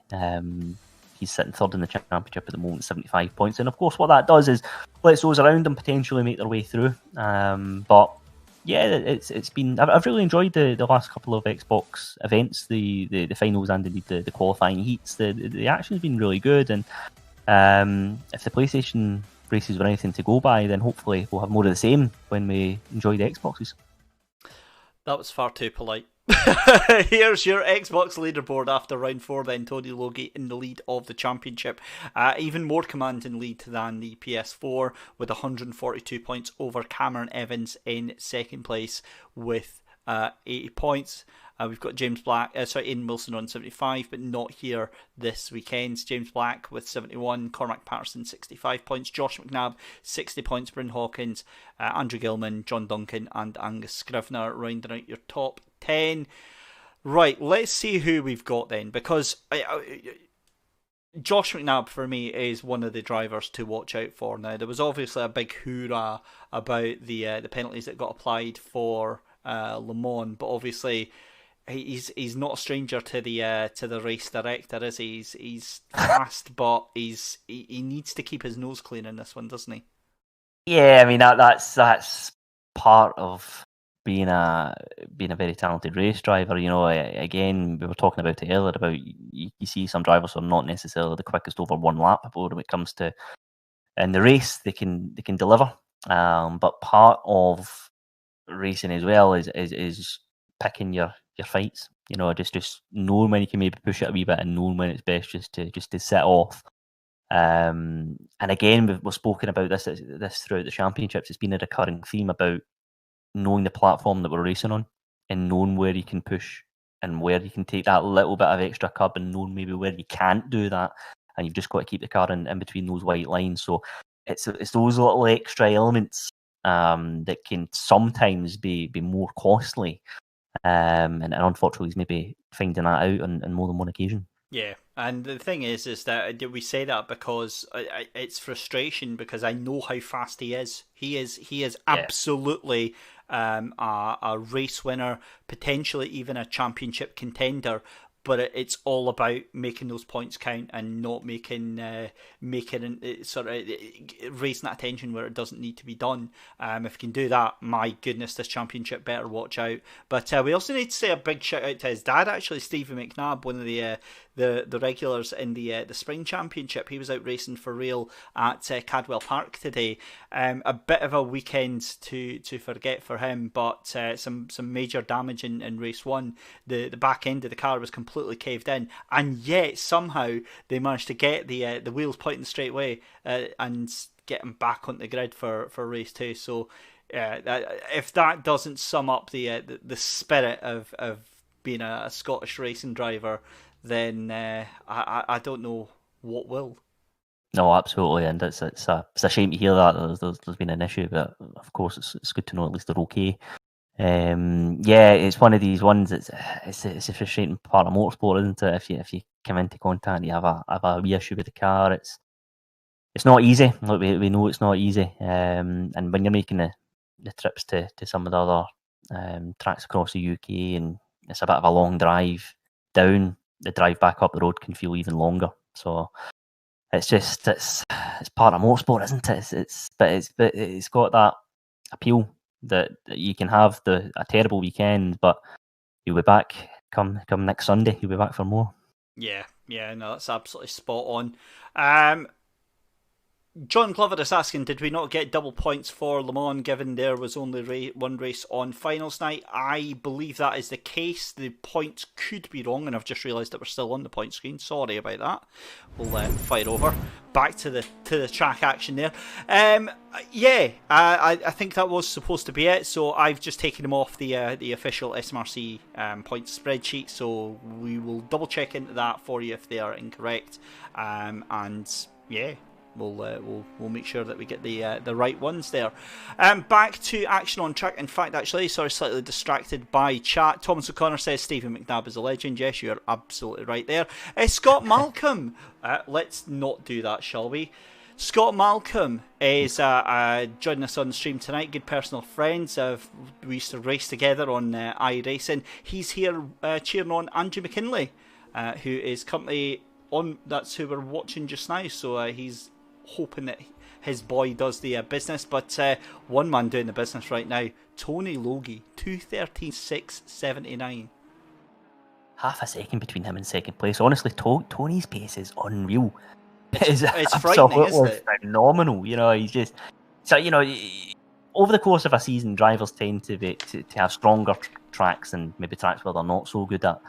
I'm genuinely struggling to see weaknesses in Tony's game. He just every single meeting he seems to bring it. Pace is fantastic, and it's not what you want to hear if you're out there competing, that you've got someone who's just in the zone as Tony is. But when you're picking up result after result like that, and you're riding that crest of the wave, you really are. Your confidence is so high, and you just feel like every single race, every single event that you're going to be right up there, and he's proven that right now. Sorry, I'm getting distracted again by chat. Cormac Patterson, the man, the myth, the legend that is Cormac Patterson, has said, Andrew has said that he can lap 3 seconds quicker than Tony. He's just saving it for the race. He's just saving it for the race, apparently. Right, okay, we'll be watching that one then. It's it brings us to an interesting point, because sometimes you find drivers will leave a couple of tenths on the table. And you see a little bit of those mind games coming in and whatever, but it's just these 0.5 of a second between him and the car behind, when everyone's driving the same car under the same conditions. Yeah, it's a testament to the ability of the driver. It's absolutely phenomenal. We can't sit here and say, oh, it's set up, oh, it's this, oh, it's that. He's got the exact same tools as everyone else has, but he's just making that car work for him, and it's a joy to watch. It really is. It gets a little bit lively at the back end there, mind you. He must have been listening there, but he's very, very, very quick driver, and a bit of a showman there. We'll move on to Tony, right? Because I'm jinxing him. We'll move on to Tony. He absolutely is listening. He's like, oh, right, better duff this one up. Right, talking of elsewhere, our wonderful, never sarcastic friend Cameron Evans is in second place. James Black is in third. Josh McNabb is in fourth. Fifth place is Andrew Gilman. Sixth place is Stu Weiner. Seventh place at the moment, Bryn Hawkins. And then John Duncan down in eighth. We'll watch out for him. He's got a lot of pace left in the tank there. Andrew McKinley still not with a lap on the time there. Stuart Anderson in chat says, a bit late to chat. Thanks for the great racing today in PS4. Was a blast today. Just wasn't aggressive enough and didn't want to get caught in any accidents. I'll take second fastest lap and a fourth and a fifth. Until next time, guys, keep up the good work. We don't get enough of that. That's really nice, actually. We don't get enough of the drivers coming in here. Usually we just get Cameron Evans having a dig at how late the races are. Well, racing drivers and their demands and that, I know. But nah. He's obviously got like something better to be doing after we're finished here. So 55 seconds left in qualifying for for race number 1 of the finals, and Tony Logie really setting down the gauntlet there, half a second quicker than Cameron Evans. We've got James Black in 3rd place and Josh McNabb in 4th. Wow. Cormac Patterson says Andrew's going to stick it on pole on the final lap. Right, do you know what? Let's watch him. Here we go. Andrew McKinley. Cormac Patterson has put your neck on the line here, and he's on lap, to be fair. So this could be it. But I'm having to find myself being very careful with this Xbox controller, because the reason you see me threatening to leave the race is because the back buttons, the shoulder buttons on the back of the controller actually quit. Do like the cancel. So yeah, they're not the most they're not the most robust of controls, is what I would say. I like the triggers on them. They are quite good, and they're good for racing as well. You can be a bit more. They're a bit more real, for want of a better phrase. I've got to jump in a second, Andy. I apologise. Cormac Patterson wanting to point out it's Andrew Gilman that's going to be doing a faster lap on his final lap. So, Cormac, how do you explain this one then? Is he just supercharging his powers? He's sitting in the pit lane there. So I think that has kind of put paid to it there. So sorry for getting the wrong Andrew there. But it does look like, as we see Cameron Evans going quicker though, now just 0.3 of a second. I was waiting for Cameron to put a time like that on the board there. That's a 2:14 right on the nose. Very, very quick driver, Cameron Evans. And it's part of that double-edged sword. He's an extremely talented driver, but the trouble is he's got Tony Logie in front of him. But it's just 0.3 of a second that split the pair of them. Two very, very good drivers. This is what we love to see, David. We love to see really, really good quality drivers battling it out for race wins. And Cameron pulls into the pits there. He's quite happy. He's had enough. He's going to start from second on the grid. Andy, we need to have a little quiet chat here, because turn 1 for the Xbox. Well, I'm ever the optimist, David. And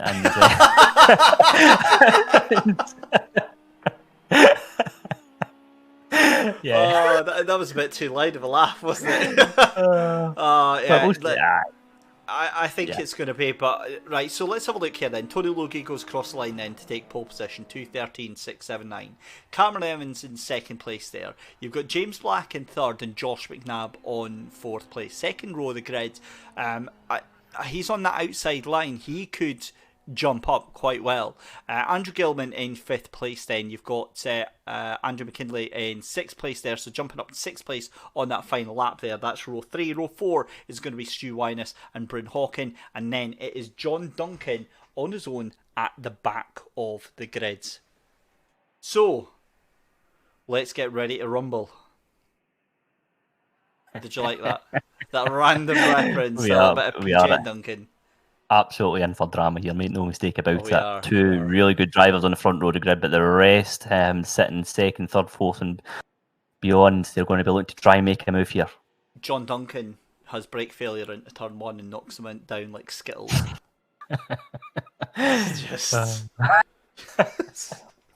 Just like doesn't even brake for the corner and just goes straight on. Right, we're away to find out. We are sinking, which means we are almost ready to go. The lights are starting to come on here at Nurburgring for the first race at the finals here for the Xbox, and away we go. And that looks like Josh McNabb was caught sleeping there. He gets away there, but yeah, that was a great start from Tony Logie, and Josh McNabb now on the prowl here into 3rd place on 4th place there. I was getting mixed up there with James Black.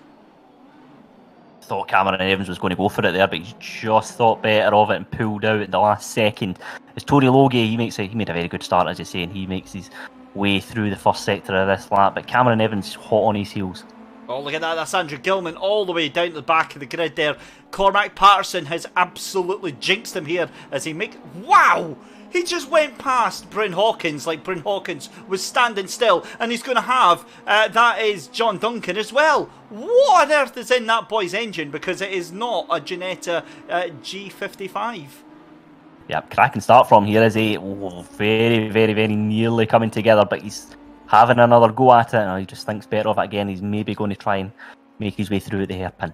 Josh McNabb caught out there, and he is right at the back of the grids, and that is very, very unfortunate indeed. Meanwhile, back with your race leaders, Tony Logie isn't pulling away as much as I thought he would from Cameron Evans on this first lap. Still just half a second between the two of them, and Cameron might start to benefit from that slipstream there. In fact, he is all now on that charge down towards the final chicane.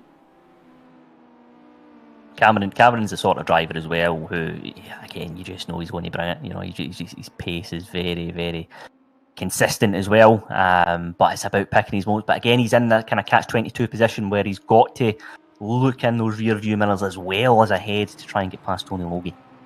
Certainly does, and we'll keep our eye on that. Meanwhile, further back, Stu Wyness up to 4th place ahead of Andrew McKinley.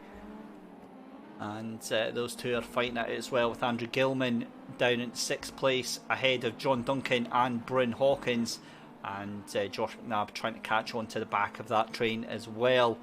So the gap now starting to open up a little bit between your race leader and 2nd place Cameron Evans. Now 0.7 of a second, it was half a second, so up very, very slightly, and then it's another half second back to James Black in 3rd place there.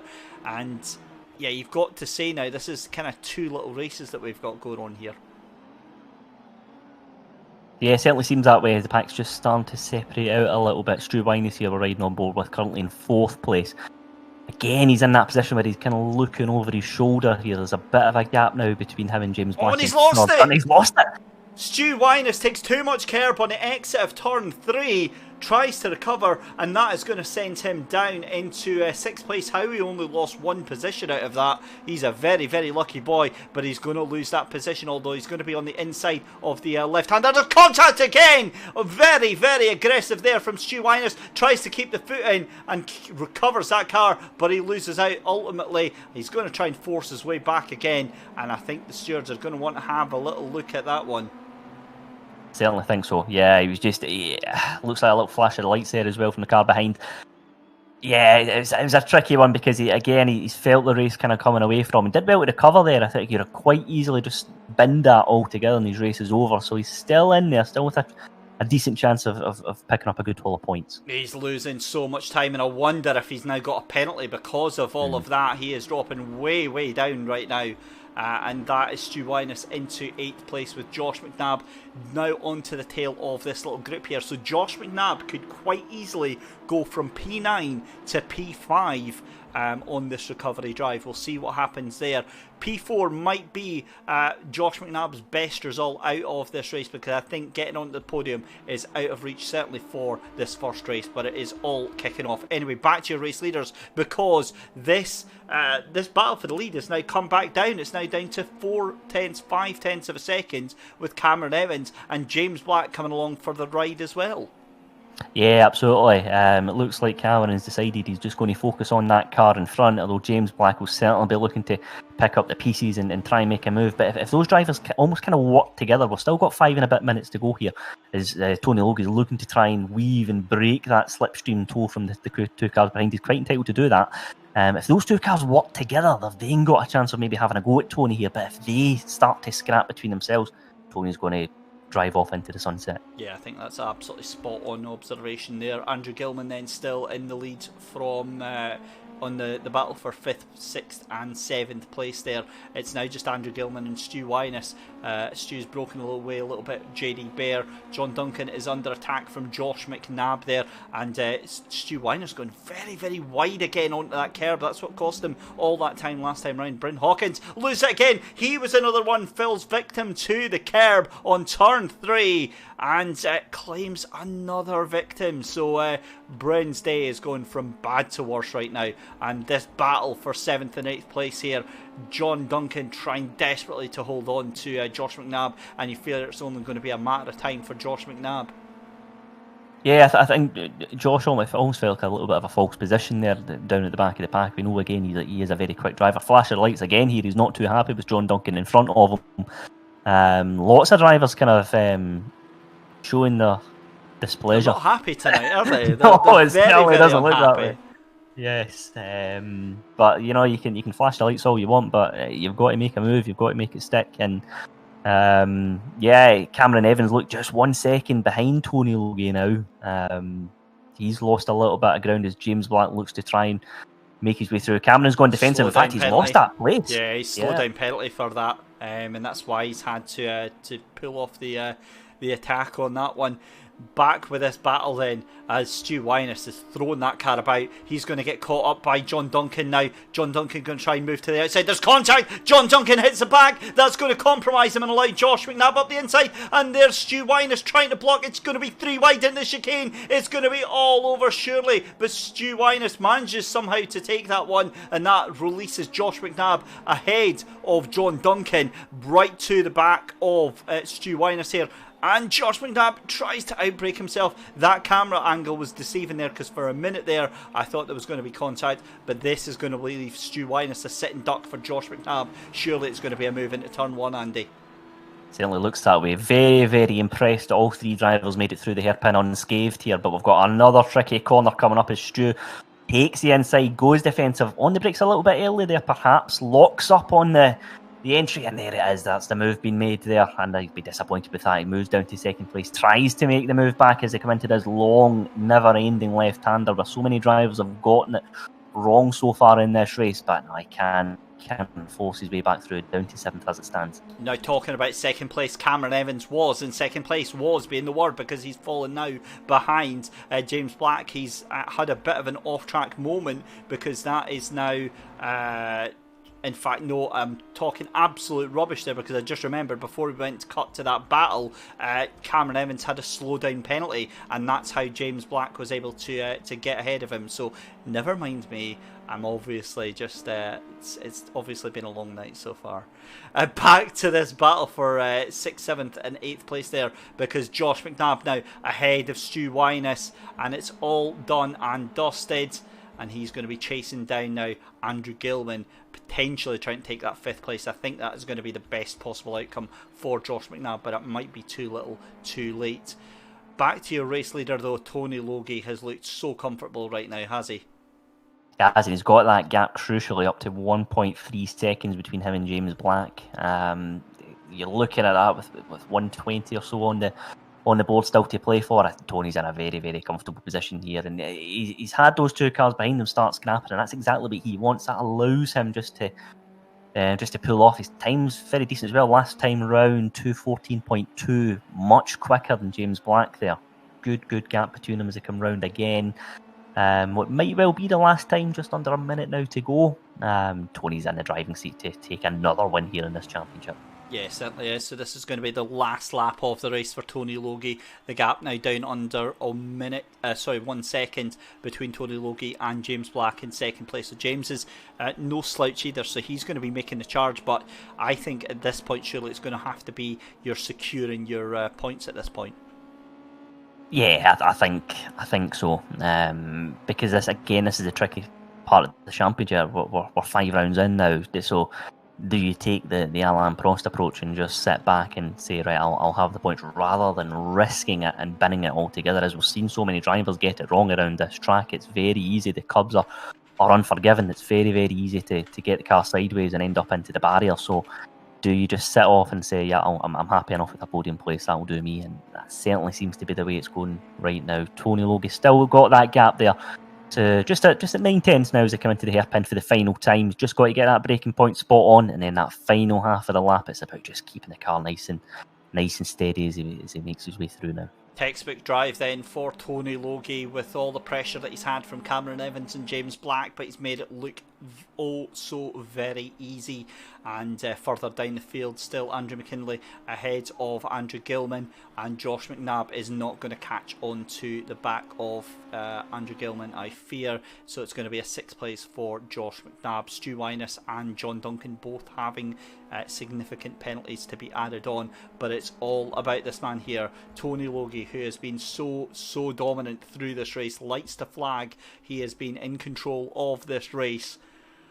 and really it's going to be a fantastic race too. So they are going to have to stop him if they want to make a dent into the championship, because this now hurts Cameron Evans very, very much, given the fact that he's now down into second place, and that almost certainly, I think, puts James Black within touching distance of that second place of Cameron Evans. But it's going to be down in towards the final corner then for Tony Logie. An exhibition drive and a fantastic result nonetheless. Lights to flag victory in race number 1 for Tony Logie. James Black finishes in second place. It's going to be Cameron Evans in third, with Andrew McKinley in fourth place. Andrew Gilman finishes in fifth place, and then in sixth it's going to be Josh McNabb. So close to catching up to fifth place there, but a great recovery drive from young Josh there. Stu Winus, I think, is going to be feeling the brunt of the stewards after that one. John Duncan finishing in 8th place there, and then Bryn Hawkins in 9th position. So there you go, that is us for race number 1. We'll take a very, very short break, and when we return we will have race number 2.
If we had another chance, I would never let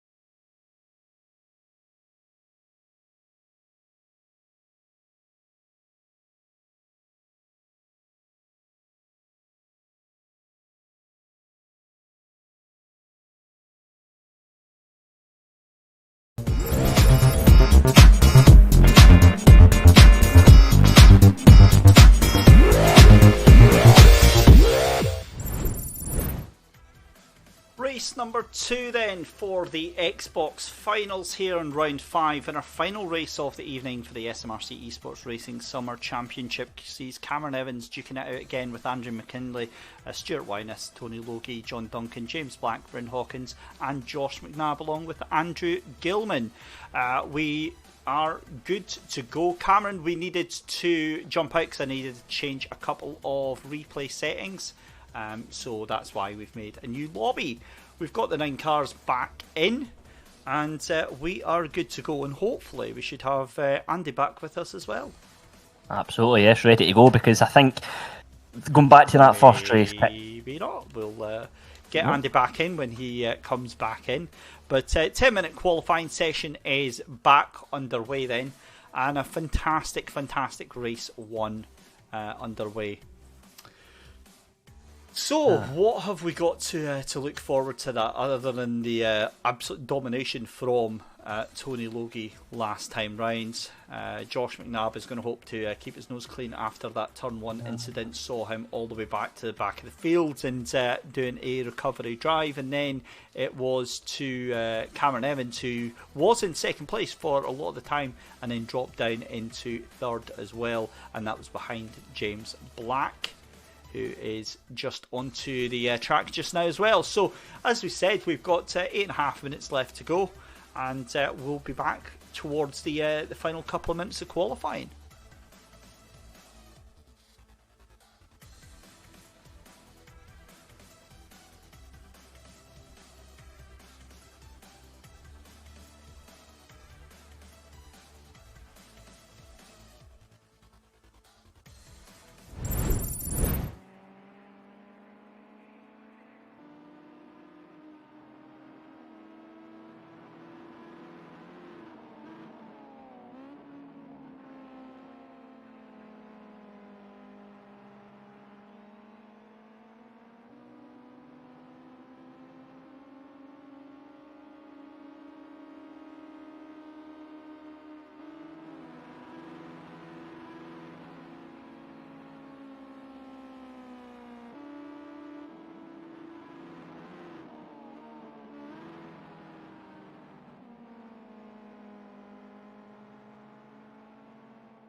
So welcome back then. 5 minutes left to go in the session. Cormac, don't worry, we're still here, buddy. Andy Alston is still here with us and may very well have actually been talking to me when I was talking to him before. But yeah, I may have done a boo-boo on the old audio there. Unplugged my headset to go and speak to the Xbox guys and didn't plug it properly back in. So my bad. Right. Well, things have changed, haven't they? Because Tony Logie hasn't set a lap and Cameron Evans has done a 2:13.7. Stunning lap from Cameron Evans, and I think he'll be feeling a little bit hard done by from the first race, because we were almost kind of robbed of a good battle between him and James Black because Cameron had that slow down penalty around about the hairpin. So yeah, he's certainly put a statement out to the rest of the drivers there with that time, a 2:13.7. Worth noting that James Black posted the fastest lap in the last race as well. So again, he's still a very quick driver, but with 3 and a bit minutes left on the clock, still enough time to get another lap or two on the board. And Tony Logie's put himself under a little bit of pressure here by leaving it so late. But again, we all know the pace that he's got. Yeah, we certainly do. 3 minutes left to go in the session. Tony Logie goes very, very wide. He's really struggling with this car. And that makes it so strange because he was doing fine there. So, yeah, I don't know what's going on with that. But, right, Cormac Patterson says Andrew Gilman is going to chuck it on the podium. Right, you keep putting your boys under huge pressure there. It's absolutely bewildering, but James Black hasn't got a lap in crucially either, so at the moment it is still Cameron Evans from Andrew McKinley, Andrew Gilman and then Josh McNabb. So I will be quiet because Andrew Gilman straight up into 3rd place there, Andy. Yeah, good lap from him. I thought he did quite well in the last race as well. He was in 5th place, and it was always that difficult position where it's just a case of bringing the car home, and stayed composed, kept his concentration, because again, as we've seen so far in these finals, it's very easy to just take a little bit too much of the curb, and they are very unforgiving, and before you know it, you're facing the wrong way, or even worse, you're into the barrier. So that's part of a good driver, is just being able to bring the car home in one piece and build on that, and a decent time on the board here for race 2 of these Xbox One finals. Yep, so we are very much looking forward to that. 2 minutes left to go. Tony Logie now the only driver not to set a time on that board so far, but Cameron Evans still in pole position, 2:13.7. James Black at the moment with 2nd place, and Andrew McKinley in 3rd, with Andrew Gilman in 4th and Josh McNabb pushed down to 5th place, 2:14.756. He's got a little bit more in the tank. Stu Wyness, yeah, what a fun race he had last time round, Andy. Yes. Where to begin unpicking that one? Yes, he was certainly. Do you think it was the red mist descended? It's difficult to say. Yeah, I think sometimes when you can have a race where the car almost feels a bit like a magnet, and you just attract problems around you, and I think that was one of those races for Stu, because we know he's got the pace, we know he's a quick driver, but it's just when he's been battling wheel to wheel, things have seemed to come away for whatever reason. But it's a new race. It's another opportunity to go out and build upon that. And you're looking at other drivers round about him who are coming in with that same mindset as well, and none more so than Cameron Evans with that time on the board. Tony Logie's again the only driver who hasn't set a time yet. If you notice in the bottom right hand of the screen, there's a lot of track limit time invalidated messages coming up there. So he's certainly pushing, but he's just pushing a little bit too much, and that's the reason why he doesn't have a time on this board, with a little over 30 seconds to go in this session. Now, crucially, this is going to mean that he's going to be one of the final cars to get a last lap in this. In fact, Tony Logie, James Black behind him there, and Stu Wine, as you can see in the background there, are going to be the only cars really that get this final lap. He's going to come across the line just now, and what does Tony do? 2:15.513. It's had to be incident, surely. Yeah, something's gone wrong there. He does have another chance, of course, as you say. He just made it across that start-finish line in time. But he's not. He's not. He's pitted. So wow. That is huge then. Tony Logie, your race 1 winner, struggling to get to grips with the car and is into 7th place. So that is huge. That also means that John Duncan is in 8th place and Bryn Hawkins into 9th. Tell you, one driver will be very happy with that. In fact, 2 drivers, and there's one of them there, Cameron Evans and James Black, both of them will be delighted with that news. Tony Logie, for whatever reason, just didn't get that car dialed in, a 2:15.5. And quite a bit behind Cameron Evans in terms of lap time, 1.8 seconds. So something's gone wrong there. He's maybe had a little incident, a little moment on his flying lap, or there's maybe a wee technical hitch in there, because that's very, very out of character. But of course, it's only qualifying. Who knows what can happen when the lights go out and we get underway for race 2. Maybe he's just trying to make things interesting for race number 2, but I very much doubt that. And Andrew McKinley puts a cat amongst the pigeons, 2:14.203, and that knocks James Black down into 3rd place now. So we now have 4 drivers within 0.8 of a second, and make that 5 drivers within just over a second. So this is going to be a mighty, mighty close second race. Absolutely is. I really enjoyed the first race, but I think this second one is going to be even more exciting. Really, really lots of drivers competing for championship points here, and honestly, the stage is set here for Cameron Evans. If he can get a really clean getaway, just get a solid first lap on the board, nothing spectacular, just get the car through in one piece and make sure he's still in the lead, he has got a massive opportunity here with Tony Logie down in 7th place. Yeah, he certainly has. Right, so we're going to watch the cars coming through just now. And Cameron Evans then on his final corner.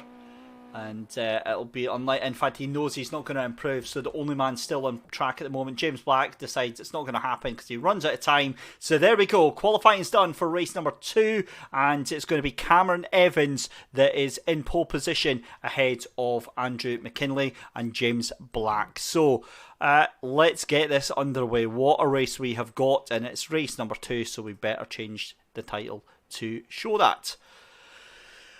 So Cameron Evans from Andrew McKinley, James Black, Andrew Gilman, row 2. Row 3 is Josh McNabb and Stu Wyness. Oh my dear. Tony Logie stunned at row 4 with John Duncan and Bryn Hawkins. We are ready to go, ladies and gentlemen, for the final race of tonight. The lights starting to come on, the engine notes rise here at Nurburgring for the final sign tonight, and away we go. Cameron Evans gets a decent start, and it looks to be a better start than Andrew McKinley, as Andrew McKinley immediately comes over towards the left hand side to try and block James Black there. In fact, James Black scoots past him, and James Black's already in second. He's going to be looking up the inside to take that lead at the moment. I don't think that's going to happen, and we've got late breaker there, and there was some contact there from, I think that was Stu Wyness. And wow, that means that James Black is all the way back down in 5th place. It was Andrew Gilman that was late on the brakes into turn 1 there, as we see Cameron Evans trying to fight off Andrew McKinley, and Stu Wyness somehow up into 3rd place. Tony Logie up to 4th place, and he's made up 3 places in as many corners there. Really good start from him. He's just proven that something's maybe gone wrong there in qualifying for whatever reason, but he's made his way through the field very, very quickly. He'll be more than happy with that start. Josh McNabb knocked down to 6th place, but he's still within touching distance of that lead group, so he can still make his way back. Look at that side by side now, James Black and John Duncan. That's John Duncan trying to make a run on the outside of James Black. It's not going to happen though. And look at this, Stu Wyness in 3rd place having to fight off Tony Logie. Tony Logie makes a move, and oh, that was so close, because Stu Wyness got it all sorts of wrong there, and Tony Logie had to try and react appropriately. Meanwhile, I want to move away, but you just know Tony Logie's going to try and make a move here, and Stu Wyness is not the politest man in the big... Oh, there's contact! Tony Logie and Stu Wyness collide! You knew that was always going to happen. Tony Logie is going to be absolutely fizzing at that one, and Stu Wyness lives to tell the tale another day there, as we saw Andrew Gilman almost going off into the nether realm, but it turns out it was just a little bit of network issues there. So that was a huge monumental moment there. Meanwhile, your race leaders into the final chicane, and Andrew McKinley trying to put your race leader Cameron Evans under all sorts of pressure. They're side by side here, and there's more contact. Stu Wyness, unsurprisingly, is into the back there, and that is going to be Cameron Evans, surely with a slow down penalty. Andrew Gilman in the podium that Cormac Patterson promised us, and that means that Tony Logie stays into 3rd place there, and Josh McNabb up into 5th, but he's in the hunt for a podium right now. What happened to Stu Wyness? Stu Wyness at the back of that grid there, perhaps a little bit overzealous into that corner.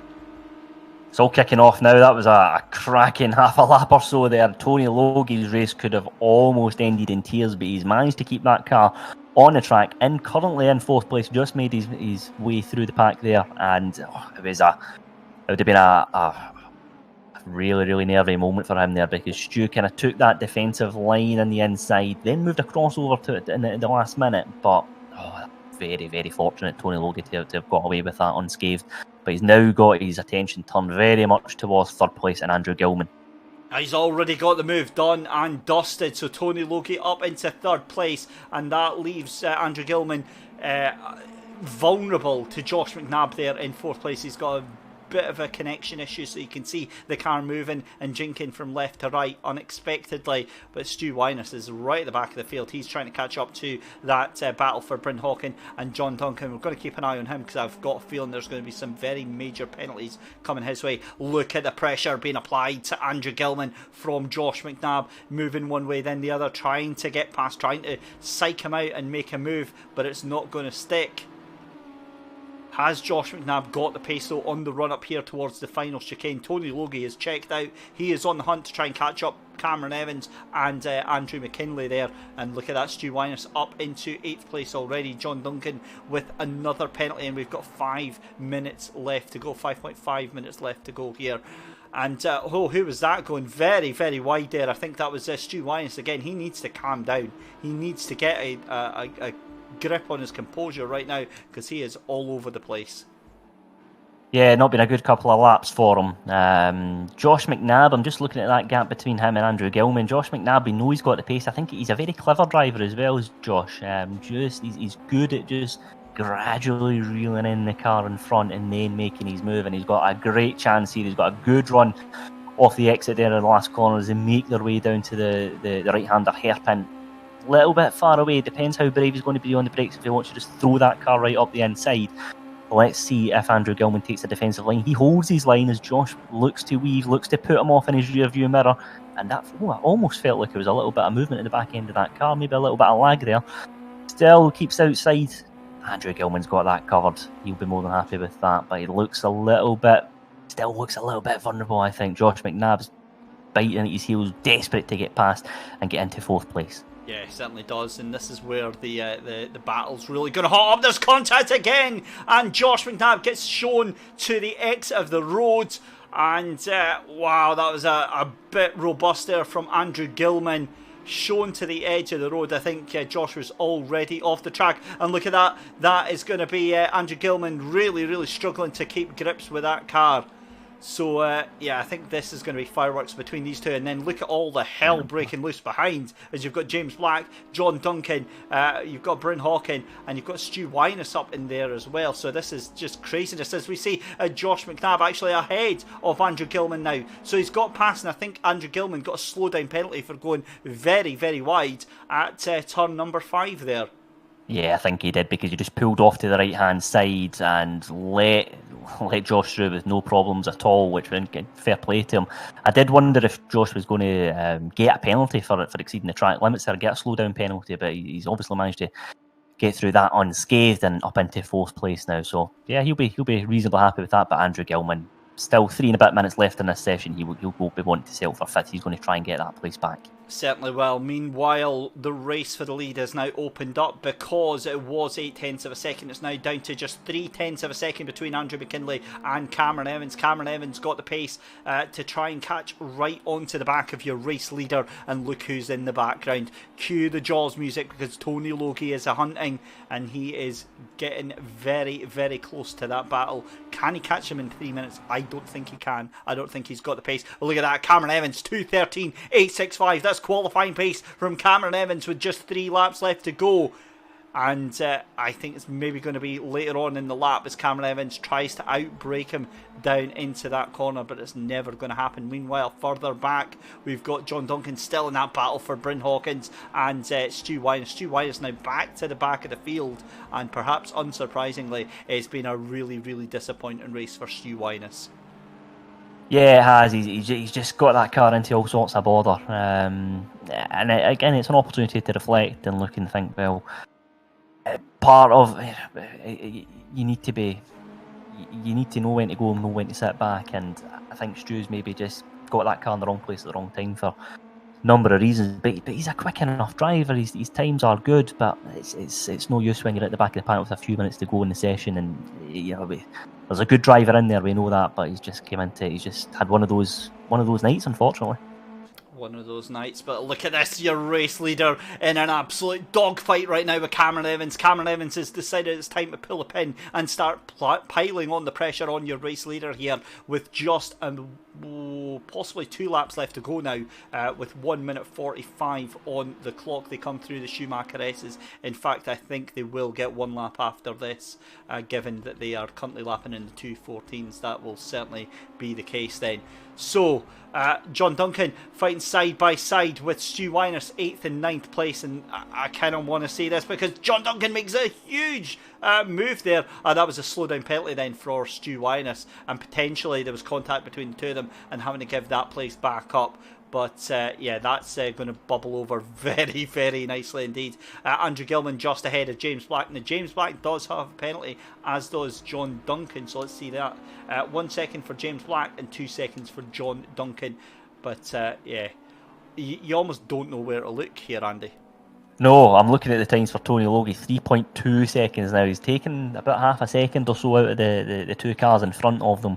But I think it's going to be a little bit too late unless they both come together and Tony can come in and pick up the scraps. I don't think he's managed to reel them in quite enough. Nothing wrong with his lap times. His times have been good, but it's just Andrew McKinley, Cameron Evans, their times have been just as quick, and crucially they've not had any coming together. Cameron's just been sitting off Andrew here, waiting to pick his moment, but he's got to move now though, of course, because this is the last lap of the race, so he's got to get right into the gearbox of that car in front and then dart out and try and make his way through and into the lead of this race. Yeah, that's exactly what he's got to do. So we'll, if we can, we'll go onto the bumper here of Cameron Evans. You get a wonderful view of just how close he is to Andrew McKinley as they come through the inside part of the circuit down towards the GP loop and then in towards the hairpin in just a couple of turns time. So this is really, really good for Cameron Evans. He's now where he wants to be, as we see Andrew McKinley looking very defensive, moves across one way then the other,